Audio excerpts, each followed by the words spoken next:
don't want to brag, but in 2024, my investments did pretty well. And if you want to know the secret, you're in luck. Because in today's video, I'm going to show you how and where I invested my money in 2024 so you can see just how simple it can be to build wealth and even copy my strategy yourself. But before we jump in, invest in yourself by clicking those like and subscribe buttons so you never miss out on solid financial content, dumb jokes, and mildly amusing pop culture references. This is everything I've ever wanted. For frame of reference, we're recording this towards the end of 2024, so I have no idea what's going to happen in the last few days of the year. No spoilers, but tell me what happens with the drones. You don't want to know. But here's what's happened in the last year or so with my personal investments.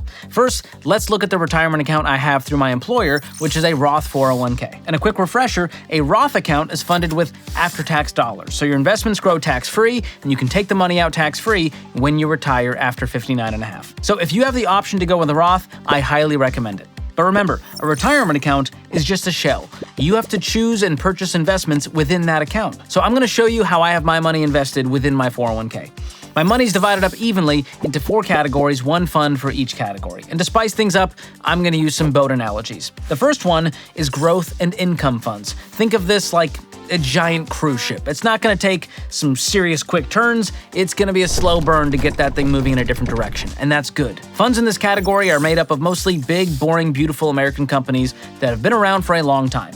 Ones that offer goods and services regardless of the economy. And a lot of them have household names. I'm talking Microsoft, Amazon, Apple, Netflix. And you might hear these referred to as large value, large cap, blue chip, dividend income, or equity income funds. Now, usually, you're not going to see a lot of extreme losses or gains with these growth and income funds. They're pretty stable, and they're about as predictable as the plot of a Hallmark Christmas movie. Oh, she's moving back to her hometown to start a bakery and a new chapter of her love life? No way. And there's a hot farmer she forgot about from her childhood named Nicholas? That sounds awesome. Anyway, growth and income funds can create a nice stable foundation for your portfolio. So far in 2024, the rate of return for my growth and income has been 28.85%. Not bad for a predictable Hallmark movie. The next category is growth funds.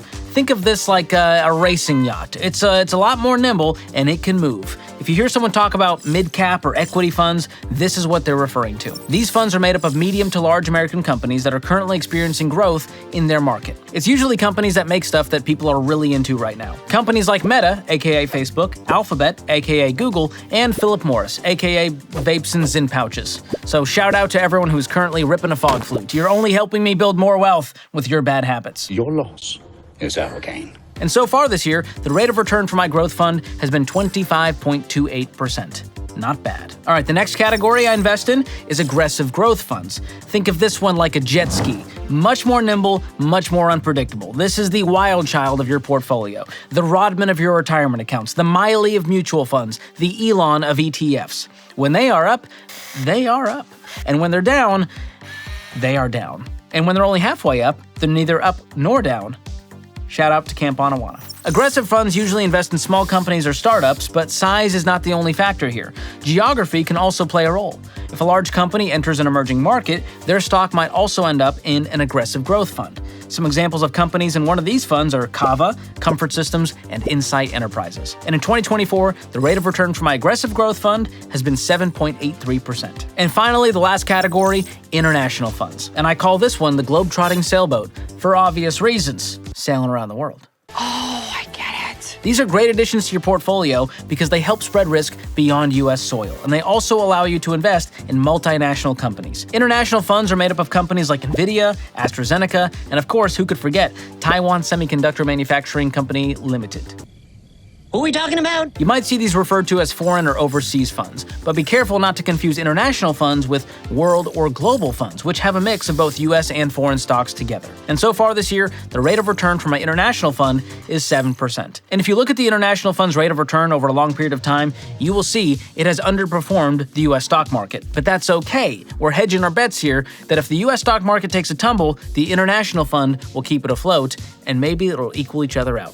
That's the hope. So that's how I invest within my company retirement account. I balance my investing dollars across these 4 types of mutual funds, and each of these mutual funds has hundreds of companies within it, which creates a stable and diverse portfolio that's great for long-term wealth building. So that's all I did to get a great return. I invested consistently in my employer-sponsored retirement account, month after month, year after year. And I also meet with my financial advisor once a year to see if there's any rebalancing that needs to be done or any tweaks to be made. Other than that, this is how simple it is to invest and build wealth. It comes straight out of my paycheck, and my returns get automatically reinvested, creating more compound growth. And I'm currently going on 10 years of investing into this account, and it is now sitting pretty with 6 figures. Now, I know that's counter to what you're probably hearing out there. I see so many grifters pushing gold and crypto and picking single stocks and selling courses on day trading and selling permanent life insurance as a wealth building hack or investing in, fine art and rare wine and alternative investments. But the truth is, you don't need to buy a 15th of a Thomas Kincaid or a 1947 Chateau Cheval Blanc, although I'm sure both are delightful to own. If you start investing early and consistently into your retirement account, that is literally all you need to build some serious wealth. In fact, 8 out of 10 millionaires said the number one investment vehicle to become a millionaire was their company 401k plan. Now, I'm sure some of you are thinking, okay, George, categories are great, but what are the exact funds you invest in?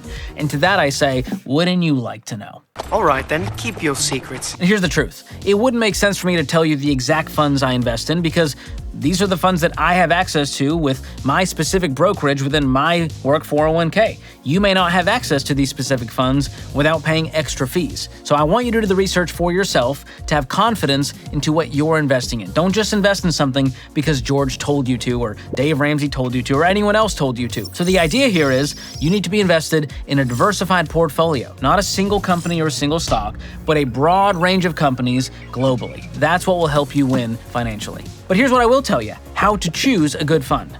But before we get to that, let's talk about where to save your money for short-term purchases like a used car, a down payment on a house, or an original Thomas Kincaid painting. And for that, I recommend a high-yield savings account like the one offered by Laurel Road, one of the sponsors of today's video. It is much better than leaving your money in a dusty old savings account earning a minuscule amount of interest, because with Laurel Road, your account balance will earn a top-tier APY. Plus, there's no minimum balance required to open an account, your deposits are FDIC insured, and there's no hidden fees. You can learn more by going to laurelroad.com/George or just click the link in the description. Now, even if your savings are in the right place, your personal info could be in the wrong place, aka all over the internet. But that's where Delete Me comes in, another sponsor of today's show. They scrub your personal info from people search sites that collect and sell your data without your permission. Not cool. And Delete Me will keep doing this all year long, so you don't have to worry about it popping back up like that one rogue eyebrow hair that's a good 2 inches longer than his colleagues.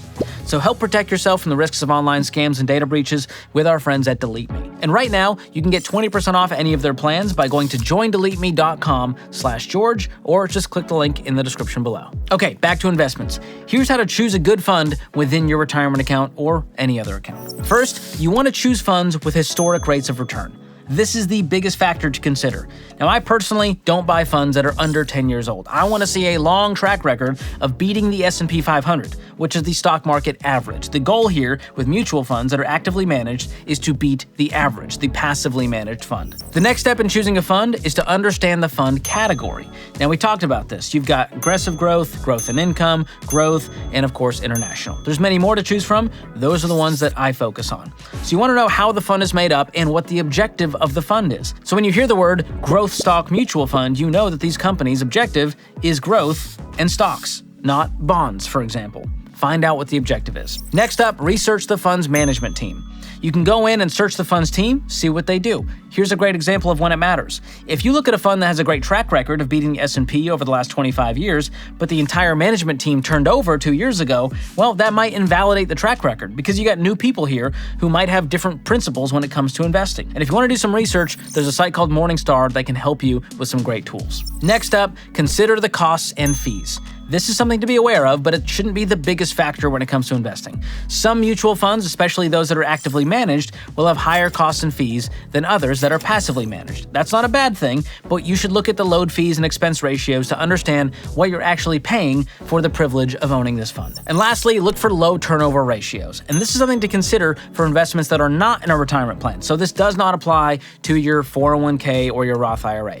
Turnover ratios matter because the accounts that you're invested in are taxed as capital gains. So you want to look for a turnover ratio of 3 to 4%, where most of the stocks stay the same year to year versus a lot of change. And that's what you want to look for when you're picking funds. And yes, it's been an amazing time with the stock market, so I don't tell you this to tell you that I'm a financial prodigy who just chose the right funds. I just stayed on the roller coaster and the market did the work for me. It's not always going to be that high. There are going to be down years, but the average over the span of decades is around 10 to 12%.